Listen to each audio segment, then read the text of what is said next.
meskipun singkat, saya ingin menyampaikan dulu materi saya. Pertama tentang sistem demokrasi. Saudara, kita bicara demokrasi kita ini hendak habis-habis, karena sistem kita ini menganut sistem demokrasi yang esensinya, saudara tahu dulu dari Abraham Lincoln ini, bahwa demokrasi itu pemerintah yang datang dari rakyat, dikelola oleh rakyat dan untuk kepentingan rakyat. Sehingga di situ yang paling pokok adalah posisi rakyat sebagai penentu dan penarik manfaat dari sebuah negara. Saudara, sudah pasti demokrasi tidak sempurna. Tidak ada sistem pemerintahan yang sempurna. Bahkan ada yang ngeritik sebaiknya Indonesia itu dipakai sistem khilafah saja, karena di dalam sistem demokrasi itu tidak baik. Lalu saya katakan demokrasi itu justru yang terbaik dari seluruh sistem yang pernah ada. Sama-sama jeleknya. Di khilafah pun itu korupsi merajalela juga sama, sampai jatuh bangun itu kan karena korupsi dan penyalahgunaan yang luar biasa juga. Sama dengan demokrasi, terkadang baik, terkadang jelek, tergantung waktu dan tempatnya setiap sistem pemerintahan itu. Kenapa demokrasi dianggap tidak sempurna? Karena risiko salah pilih. Risiko salah pilih itu ada di masyarakat dulu. Plato itu pernah mengatakan demokrasi itu tidak baik. Kenapa? Karena ya mungkin salah pilih. Di masyarakat yang umumnya tidak terdidik, biasanya kan yang muncul orang tidak ngerti, lalu transaksional, pakai uang milihnya, pakai amplop, pakai serangan subuh, serangan fajar. Itu sejak zaman Plato sudah ada. 2500 tahun yang lalu Plato sudah mengatakan jangan terlalu percaya pada demokrasi. Demokrasi itu berbahaya, terutama suka menimbulkan massa liar yang merusak gitu. Nah, kemudian di dalam demokrasi itu kata muridnya Plato, Aristoteles, banyak demagog. Demagog itu pembohong, pidato gini tapi tidak ngerti artinya gitu. Bahkan juga disebut, kalau istilah sekarang, narsis. Narsis itu suka memuji dirinya sendiri, bikin gambar ini orang yang paling hebat, orang semua lihat, padahal yang buat dia, lalu dia tiap hari lihat fotonya sendiri. Narsis itu muncul di dalam demokrasi. Tetapi saudara, sejelek apapun demokrasi itu tetap dianggap yang terbaik, karena di situ ada peran rakyat, ada check and balances, ada pergantian kekuasaan baik secara berkala maupun secara reguler sesuai dengan tuntukan masyarakatnya. Oleh karena demokrasi itu bukan sesuatu yang ideal, maka dulu ketika para pendiri negara ini mendirikan negara juga berdebat. Ada yang setuju demokrasi, ada yang tidak. Perdebatan di panitia atau badan penyelidik usaha persiapan kemerdekaan tanggal 10 sampai 11 Juli, sidang pleno kedua BPUPK I, sekarang ditambah I, itu perdebatannya keras. Karena ada yang mengatakan, kita tuh mendirikan negara sistem apa sih? Asasnya apa? Ada yang bilang demokrasi aja, yaitu republik. Kita di waktu itu namanya lebih banyak republik. Kita republik aja. Tapi yang lain bilang enggak, kita dirikan monarki, kerajaan. Kita punya sejarah kerajaan kita pernah menyatukan seluruh Nusantara. Majapahit. Kita pernah punya Brawijaya, kita pernah punya Mataram Islam, semuanya efektif. Nah, tetapi Bung Karno dan kawan enggak. Sekarang zaman modern, enggak mungkin lagi kita pakai kerajaan. Perdebatan seru, lalu di voting. Di voting dari 62 anggota itu, pada waktu itu 56 orang saya dukung Bung Karno. Negara ini berbentuk republik demokrasi. Sisanya itu memilih kerajaan. Nah, jadi 56 banding 6. Sudah diketok, oke, kita milih republik. Sudah itu lalu republik. Kalau demokrasi apa? Demokrasi itu kan macam-macam. Ada negara kesatuan, ada federal. Berdebat lagi nih. Bung Karno, negara kesatuan aja biar kita menyatu. Bung Hatta, enggak. Saya minta federal karena kalau negara besar itu diperintah negara kesatuan pasti ujung-ujungnya otoriter, pemaksaan, kata Bung Hatta. Enggak, bahaya tuh federalisme, bisa memecah bangsa kita. Lalu kata Hatta, kata siapa? Tuh Amerika federalisme, bersatu tuh. Sementara Inggris, Filipina misalnya, Inggris itu negara kesatuan tapi separatisnya enggak habis-habis. Jadi ini soal, bukan soal itu, soal yang dimaksud agar kita tidak pecah itu adalah persatuan, bukan kesatuan. Kalau susunan negara itu namanya kesatuan, padanannya itu federalisme atau negara serikat. Kalau persatuan itu disintegrasi, integrasi disintegrasi gitu. Nah, voting lagi, voting saudara, Bung Karno menang lagi 55 mendukung Bung Karno, 6 mendukung bentuk federal, mendukung Bung Hatta, 1 abstain. Pelajaran pertama dari penjelasan ini bahwa demokrasi itu adalah kesepakatan dan ditempuh dengan voting. Jangan saudara pikir kalau di demokrasi Pancasila gitu tidak ada voting. Salah, Pancasila pun dibentuk dengan voting dulu. Sejarahnya begitu. Nggak, dulu kan dikembangkan tuh zaman lama. Di dalam demokrasi Pancasila tidak boleh ada voting. Tidak mungkin. Negara ini didirikan dulu dengan voting tanggal 10 dan tanggal 11 Juli tahun 1945. Jadi kemudian apa tantangan kita demokrasi ke depan? Pertama, politik berbiaya tinggi. Yang sekarang nih, saya bicara sekarang, tidak bicara yang lalu-lalu dan yang akan datang. Sekarang ini politik kita berbiaya tinggi. Saudara bayangkan kalau pemilu, sekali pemilu saja biaya pemilunya itu untuk pemilu presiden legislatif misalnya 106 triliun. Itu yang untuk penyelenggara pemilu, belum yang untuk kontestan masing-masing cari biaya sendiri, cari amplop, cari apa, cari pendukung, cari sponsor, itu sendiri-sendiri. Banyak sekali itu biayanya. Kemudian sekarang ini masih banyak pengaruh kelompok kepentingan atau oligarki yang mengambil keputusan publik. Rakyat itu ya pemilu selesai gitu, lalu keputusan negara itu diatur oleh kelompok-kelompok oligarki yang biasanya merupakan koalisi atau kolaborasi antara penguasa politik dan pemilik modal besar, atau ya kalau istilahnya di Samramli itu peng-peng, penguasa yang pengusaha. Jadi pada dirinya melekat penguasa, melekat juga pengusaha. Itu yang menimbulkan banyak korupsi berdasar hasil penelitian Transparansi Internasional, karena banyak double fungsi kayak gini.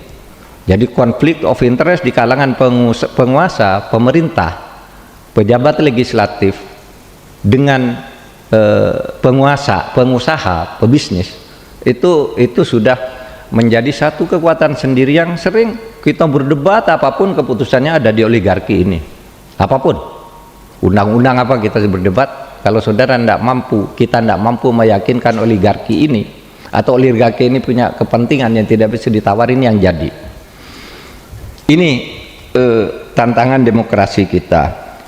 Lalu ada politik identitas tadi yang saya kira sudah sering didiskusikan. Lalu demokrasi yang manipulatif, yang justru mencederai hak orang lain atau melanggar konstitusi. Lalu masalah yang paling bersentuhan dengan tugas saya itu belum optimalnya penegakan hukum yang memenuhi harapan dan keadaan publik. Jadi begini saudara, saya dulu di Balai Senat UGM waktu musim Covid itu diundang oleh Pak Paripurna untuk memberi pandangan kuliah lah di kalangan pimpinan perguruan tinggi dan senat UGM. Nah, saya waktu itu bercerita tentang industri hukum. Industri hukum itu artinya hukum yang bisa dibuat berdasar pesanan, itu industri. Pak Jito ingin menuntut Pak Paripurna. Pak Paripurna tidak salah apa-apa, tapi ingin menuntut Pak Jito, tinggal pesan agar Pak Jito bisa punya alasan untuk menuntut Pak Paripurna, dibuatkan hukumnya. Saya dulu bercerita teman saya di Semarang itu punya tanah gini, terus ada tanah tetangganya gini, terus ada pengacara nawarin, Pak ini tanah Bapak kan besar nih perusahaan, kok ada tanah tuh mengganggu tuh cuma berapa 2000 meter 3000 meter, mau ndak Bapak punya tanah itu? Loh, nggak bisa, itu kan tanahnya orang. Asal Bapak mau, kami buatkan hukumnya. Apa? Buatkan hukumnya. Di mana caranya? Dibuatkan surat jual beli palsu, dibuatkan akte palsu, lalu ini digugat ke pengadilan, diusir. Ini yang punya nih diusir, kalah. Hakimnya diatur, pengacaranya diatur, jaksanya kalau masuk ke pidana diatur, sudah. Itu namanya industri hukum. Dan itu banyak sekarang. Perkara-perkara di dunia politik. Selamat datang Ibu Rektor. Kami tadi diberitahu Bu Rektor sedang menguji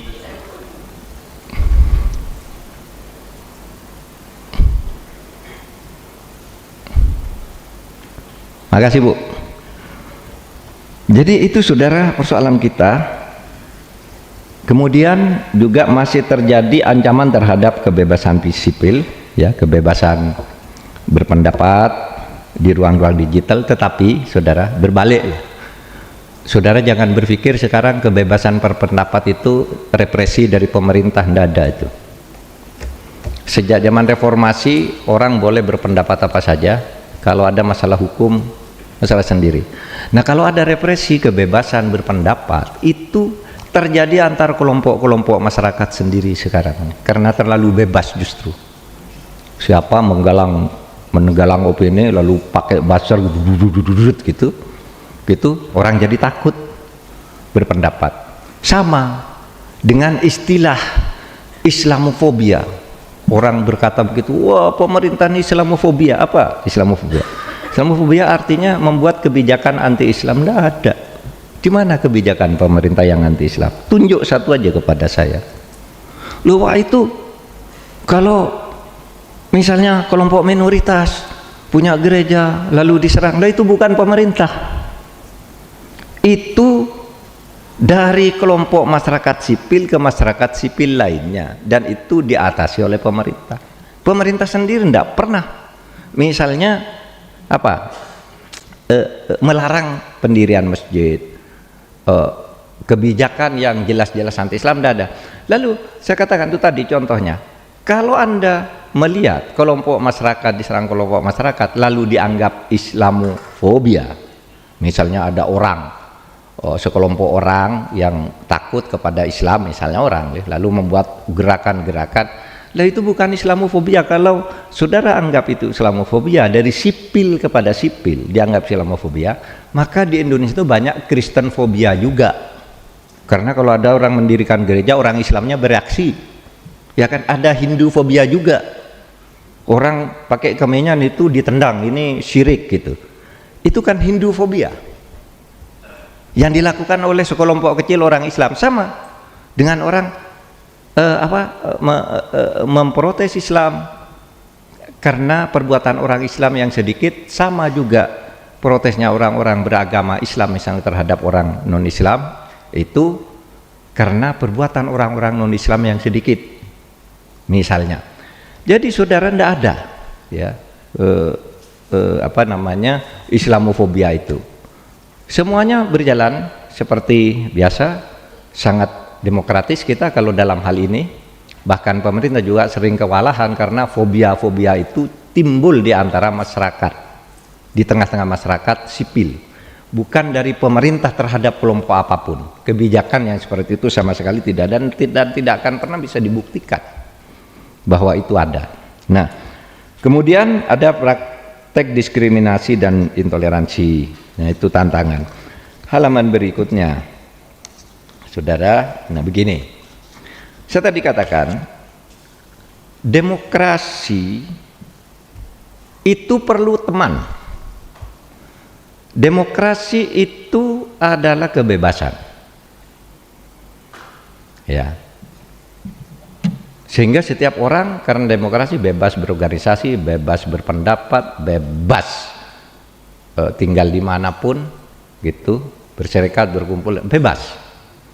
Tetapi saudara, kebebasan yang tidak dikontrol oleh hukum itu akan menjadi liar. Itu sebabnya dulu teori kita waktu tingkat 1 S1 dulu kan dia diajari teori siklus perputaran kekuasaan. Yang terbaik itu monarki kalau dia dipimpin oleh satu orang bijaksana, bagus, seperti Alexander yang agung. Kalau di dalam Islam itu misalnya Umar bin Abdul Aziz, itu bagus tuh monarki begitu. Tapi lama monarki ini bergeser ke aristokrasi, baik tapi udah mulai banyak orangnya. Bergeser lagi menjadi oligarki, agak banyak tapi udah mulai jahat. Dilawan, oligarki itu dilawan oleh rakyat, muncul demokrasi. Tapi demokrasi ini bagus sekali kalau tidak ada hukum, muncul apa yang disebut anarki, mobokrasi dan sebagainya, liar. Semua orang merasa benar, maka disinilah diperlukan hukum. Nah, hukum itu adalah pengimbang dari sebuah demokrasi. Tidak boleh ada hukum tanpa nomokrasi. Demokrasi itu adalah kedaulatan rakyat, nomokrasi itu adalah kedaulatan hukum. Keduanya harus seimbang. Ketika yang satu lebih tinggi, misalnya demokrasi lebih tinggi dari hukumnya, lebih kuat, itu liar. Ketika nomokrasi lebih tinggi dari demokrasinya, itu terjadi kesewenang-wenangan. Kayak Orde Baru itu hukum sepihak akhirnya. Ini demokrasi semua dibabat, nah, rakyatnya tidak boleh bicara. Tapi kalau rakyat terlalu banyak bicara, hukum tidak imbang, ini berbahaya, liar. Kata hasil sebuah diskusi tadi malam yang dihadiri oleh Pak Jito, ya kalau begitu yang diperlukan kan strong leader ini untuk mengembalikan keseimbangan ini. Nah, saudara, problem kita sekarang di situ.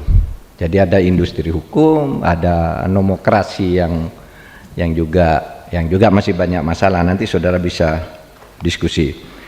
Nah, saudara, kemudian demokrasi dan korupsi ini yang terakhir nih. Ada yang mengatakan gini, Pak, dulu kita itu kan melakukan reformasi tahun 98 itu asumsinya Orde Baru itu adalah negara yang syarat korupsi, kolusi, nepotisme. Orde Baru itu negara paling korup. Nah, apa obatnya korupsi itu? Berbagai hasil studi di berbagai negara, baik kita lihat dari tampilannya sehari-hari maupun disertasi yang menulis tentang itu, mengatakan kalau ingin menghapus korupsi, perbaikilah demokrasi. Banyak buku-buku seperti itu. Tapi di Indonesia, nah ini kan masalahnya, mengapa di Indonesia nih demokratisasi tidak mempan? Reformasi itu kan kita intinya demokratisasi, sehingga Pak Harto dijatuhkan, undang-undang dasarnya diperbaiki, undang-undang bidang politik dibongkar semua, dui fungsi ABRI dicabut dan seterusnya, agar demokratis. Maksudnya itu untuk memberantas korupsi, karena korupsi itu sumber masalah utama di negara kita. Tetapi seperti saudara tahu, sekarang nih, korupsi itu jauh lebih meluas dan masif dibandingkan di era Orde Baru. Saya selalu mencontohkan gini, gampang. Zaman Orde Baru tuh kalau mau korupsi ini APBN misalnya. Pak Harto nyusun APBN, ndak bisa dibantah oleh siapapun ya APBN. Sesudah itu ada penentuan proyek, kemudian itu proyeknya. Nah, dulu ini ditentukan oleh Pak Harto semuanya.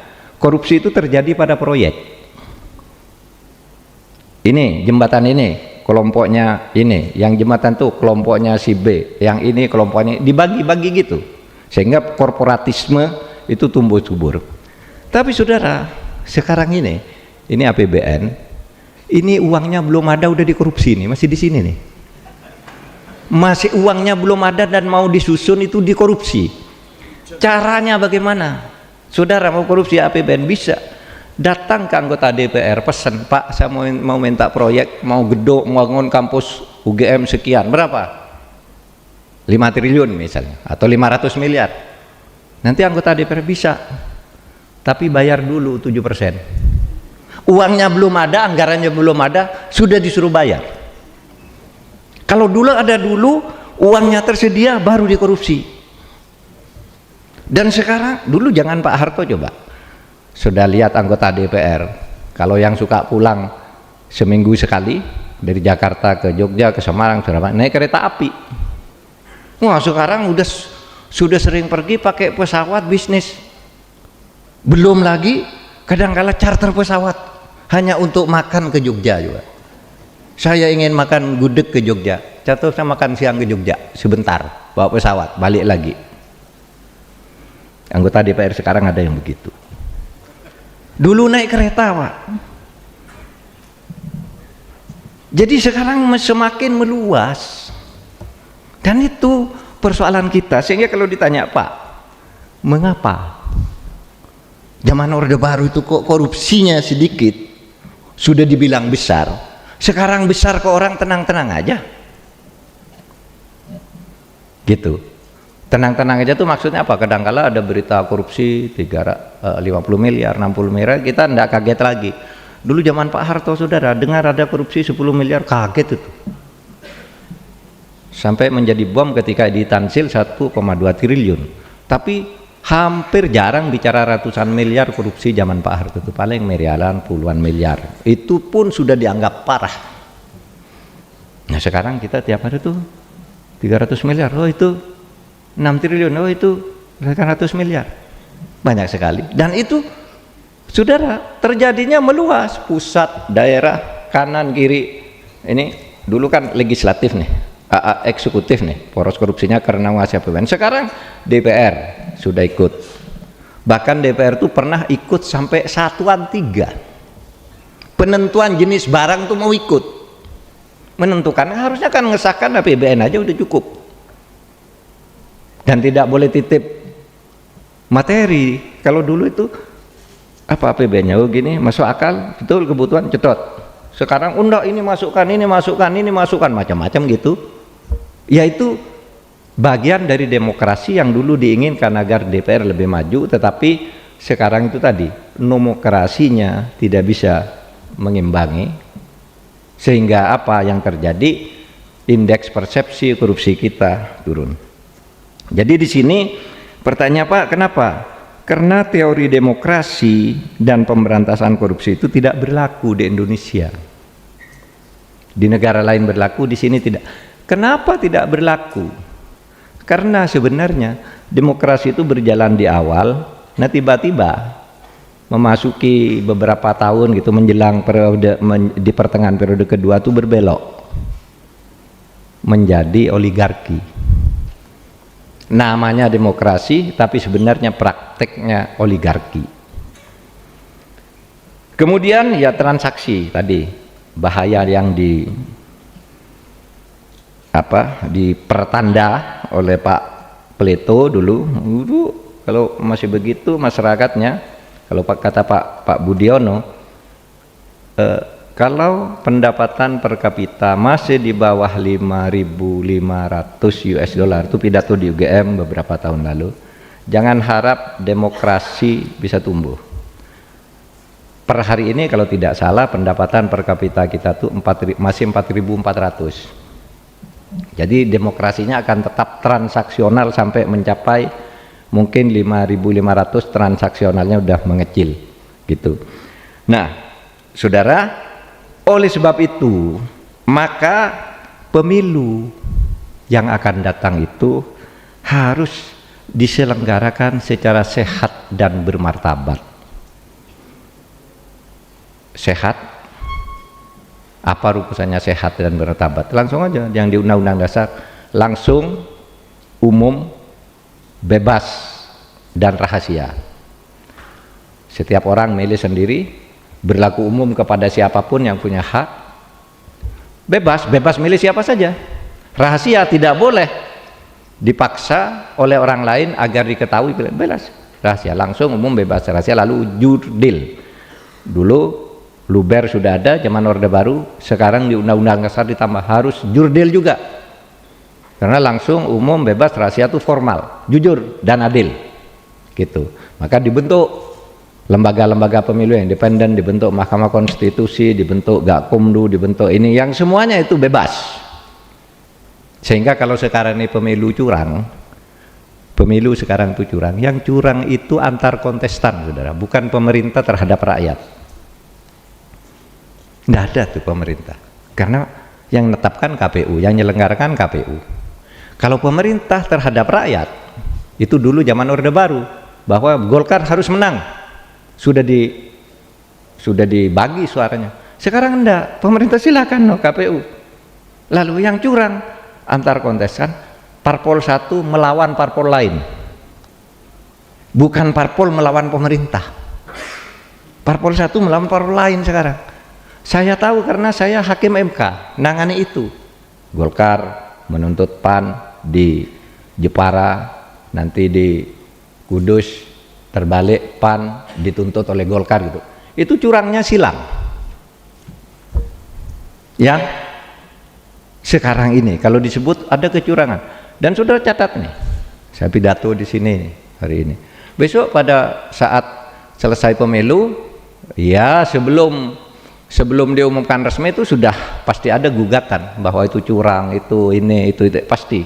Tidak mungkin tidak, pasti ada. Oleh sebab itu saya bilang KPU harus hati-hati, pasti digugat, harus siap dengan semua alat yang diperlukan untuk membuktikan bahwa KPU itu benar. Nah saudara, oleh sebab itu pemerintah akan terus meningkatkan kerja-kerja kolaboratif antara pemerintah, dunia usaha, dan masyarakat sipil dalam upaya pencegahan dan pemberantasan korupsi. Halaman terakhir, saudara, karena pentingnya hukum di dalam mengimbangi demokrasi itu tadi, hukum udah banyak, udah diperbaiki dari waktu ke waktu, tapi kok demokrasi masih tetap agak liar. Maka kita pelajari, oh ini ternyata ada beberapa hal yang harus diperbaiki. Sehingga kami dari Kemenko Polhukam membentuk satu tim, namanya Tim Pencepatan Reformasi Hukum. Kenapa pencepatan atau percepatan? Karena reformasi hukumnya itu sudah banyak, nggak usah lagi. Tapi sekarang percepatannya dan nambali yang kurang-kurang. Maka kami kumpulkan di kantor saya para akademisi, masyarakat sipil, aktivis masuk, media massa masuk. Siapa yang punya kritik terhadap pemerintah? Sekarang mari ketahui, rumuskan bersama apa masalah kita. Lalu muncullah 4 bidang yang direkomendasikan di bidang peradilan dan penegakan hukum. Di peradilan itu banyak korupsinya, bisa jual beli melalui berbagai cara, di penegak hukum juga. Lalu bidang sumber daya alam dan agraria juga ini banyak masalah. Tanah tiba-tiba dikuasai oleh pengembang, tanah adat dirampok dengan cara kong kali kong, tanah orang pribadi yang rupa mengurus tiba-tiba berpindah ke orang lain. Orang yang punya tanah resmi hanya punya bukti tinggal dan gire, itu tahu-tahu sudah ada sertifikat atas nama orang lain di atasnya, tuh banyak sekali sekarang ini. Sehingga kita coba bidang agraria dan sumber daya alam, pencurian kekayaan alam melalui backingan terhadap tambang, usaha tambang itu terjadi sekarang. Lalu bidang pemberantasan korupsi dan hukum perundang-undangan yang sering tumpang tindih.